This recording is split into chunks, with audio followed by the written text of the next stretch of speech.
Hi, everybody. Seeing as how I'm sitting here sipping from a Batman mug, wearing a Batman t-shirt, I hope you won't find it to be too much of a jolt if I tell you that I'm going to talk to you about Batman today. Specifically, I'm going to talk to you about Batman as he relates to me, as the character relates to my life and my history, because actually there are some very significant parts of my life that I can connect to Batman, and I can attribute to the fact that I have been a Batman fan since I was a little kid. I started going to a website called The Dark Knight, and the address of it was darkknight, all one word, .ca, because the page was run out of Canada. And at the time, it was one of the most popular Batman-themed websites on the internet. And at the time I started visiting The Dark Knight, it was right after Batman and Robin had opened. And there was a forum, there was like a message board called the Gotham News, and there was also a chat room called the Gotham Gossip. And it was here that I really met and formed friendships with people, some of which I still have today. One of my closest friendships, a guy who is one of my best friends, maybe the best friend that I've ever had in terms of how many ups and downs our friendship has had, and how close we are to each other in terms of just we think very similarly. We agree on a lot of things. We view the world in a very similar way, and his handle at the time on the Gotham Gossip was Varjak, and mine was Nightwing. And his actual name is Christopher, and we've since become friends in real life. And he lives about 3 or 4 hours away from me, and we don't see each other nearly as often as we should, and that's mostly my fault, because I'm just terrible at I'm terrible at being friends with people, especially when the friendship requires that I do things. But anyway, we met as a result of the Gotham Gossip, and we've been close friends for the most part ever since. And we never would have known each other existed if not for the Gotham Gossip and for Batman. There are other people. There's a friend of mine, Jason, who I met through the Gotham Gossip. We're still Facebook friends today. We've never met in real life, but we've stayed connected, and he's one of my favorite people, and I always love to see what he has to say. Jess is another one. Hi, Jess. I've known Jess since she was like 12, I think.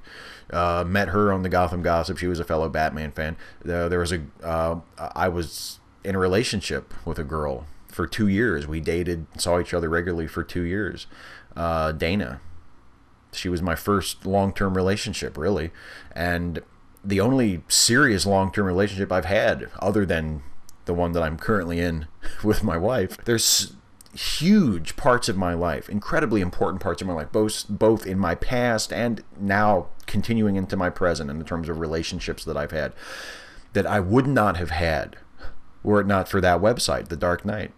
And that I would never have gone to that site if it were not for Batman. And it's not just the relationships with the people I talked about, it's other stuff too.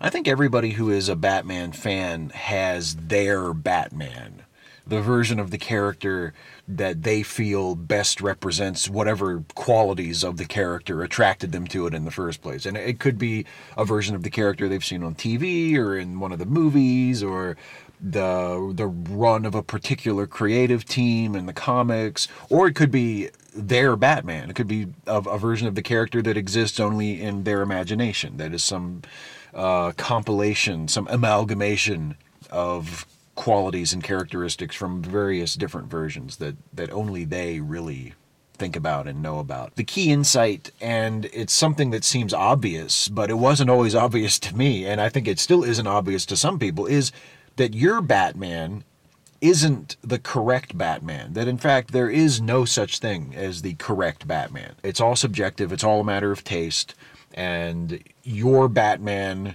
is no more correct than my Batman. And of course I'm talking about Batman here, but I could be talking about any number of other characters or properties, franchises that have passed from different creators down through the years, that have been reimagined or reinvented or adapted into different media.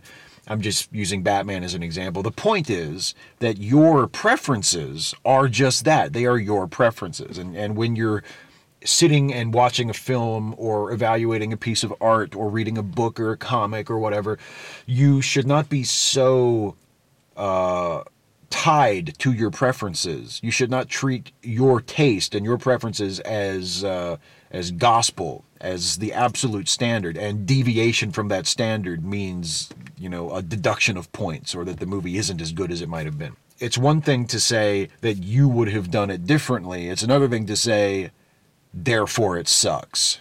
When that clicked in my head, and when I realized just because it's not how I would do it doesn't mean that it's not good. That's a really shitty way to look at things, to evaluate film and TV and books and comics and things like that. It's a really self-centered, egocentric way of doing it. And I'm glad that thanks to Batman, and thanks to my evolving attitude toward the various versions of Batman, that's no longer the way I do it.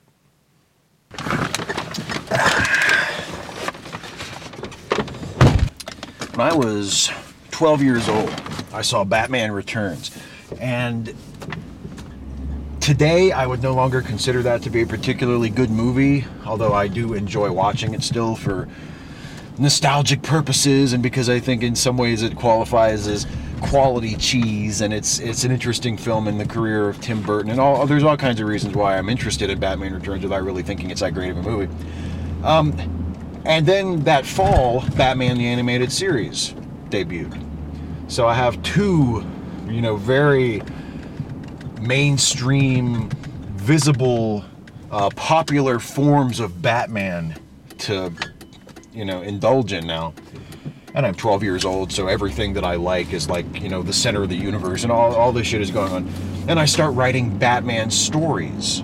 And I start writing them for school because starting in 7th grade, for 7th and 8th grade, our English classes were taught under a system called Writer's Workshop, where most of our grade for English class, those 2 years, 7th and 8th grade, was determined by us doing creative writing. And for the most part, we were, at least in my class, we were allowed to write for ourselves, to determine what we wanted to write about. And I still remember the first Batman story I ever wrote. I was 12 years old. It had to have been in the fall of 1992.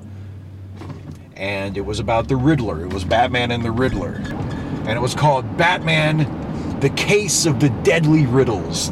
Could you imagine a more appropriate title for 12-year-old boy Batman fanfic? And I loved it.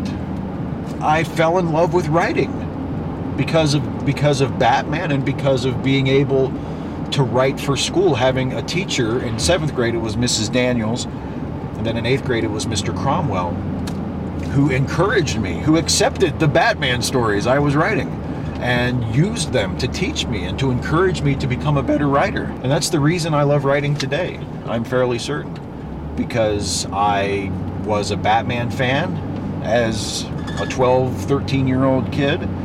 I discovered I enjoyed writing Batman stories on my own, and I had teachers and luckily an English program at my school that enabled me to explore that. It was a wonderful confluence of circumstances that allowed that to happen, and I'm very grateful for it. And it's yet another case, maybe the most profound case, of Batman or something Batman related shaping who I am in a way that really ultimately doesn't have anything to do with Batman at all. Batman was just the vehicle that carried me there, but I had to get there somehow. Since I mentioned the Dark Knight website is playing such a formative role in my life and resulting in me having very meaningful, important relationships that I still maintain to this day in some cases, I thought it might be fun to show you the website. Unfortunately, the Dark Knight website doesn't really exist anymore. It's been down for the last few years, but I can show you what it used to look like when I would go there every day, thanks to the Internet Archive and the Wayback Machine. I know a lot of you probably use the Wayback Machine already, but just in case you don't, it is such a treasure. Here's the page on the Wayback Machine for the Dark Knight. Again, the address was darkknight.ca, and you can see it was crawled once all the way back in 1996. But I didn't show up until, I'm pretty sure, 98. So let's look and see what we have from 98. Let's December 12th, 1998. Let's see what it looked like then. Okay, there's the front page. I remember that front page. And then there was this menu bar on the side. Remember when websites always used to have them? Remember frames? Remember when websites had frames and it was like a big deal? It was like cutting edge programming. Anyway, I've looked at the Gotham Gossip on the Wayback Machine before, and I know that it freezes certain moments from conversations. I have no idea how or why it did this, but if you go to the Gotham Gossip, there are certain snatches of conversation that have been preserved for posterity. Here's one. I have no idea what the date of this is because, again, you can't always tell what the date of this conversation was based on the date of the page that you're looking at from the Wayback Machine. But look, the script even still works. The updating script even still works. There's Yojimbo. He was a friend of mine. There's Varjak, the guy I mentioned earlier, Christopher, who's still a good friend of mine. And there's Jess, who is just leaving. Yeah. and I mentioned by name here. They're talking about, Varjak and Jim are talking about an album, Primitive Enema by Butt Trumpet. Varjak says, I would love it because of the hilariously foul songs. So there you go. That's an online place that I spent a lot of time from ages 17 to, I guess, 24 or 25, whenever it finally went down for good. It's strange to think that, you know, a Batman fan site would have such a profound influence on my life and my friends and who I turned out to be. But then again, maybe it's not that weird, considering who you're watching right now. I mean, again,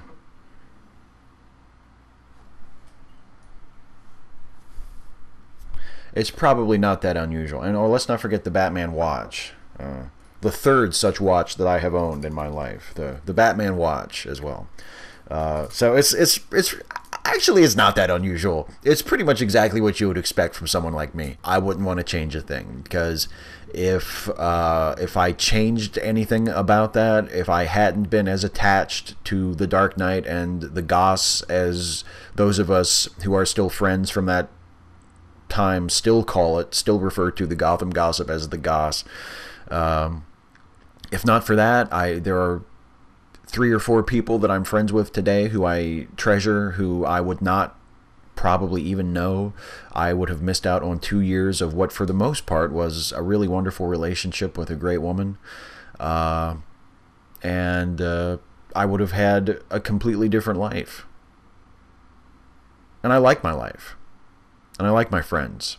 I like the fact that I know people from back then still today and consider them treasured, valued people in my life. I like the fact that my writing owes a great debt to writing fucking Batman fan fiction. Can you imagine anything lower than that? But yet, there it is. It's just a part of who I am. And it's a really important part.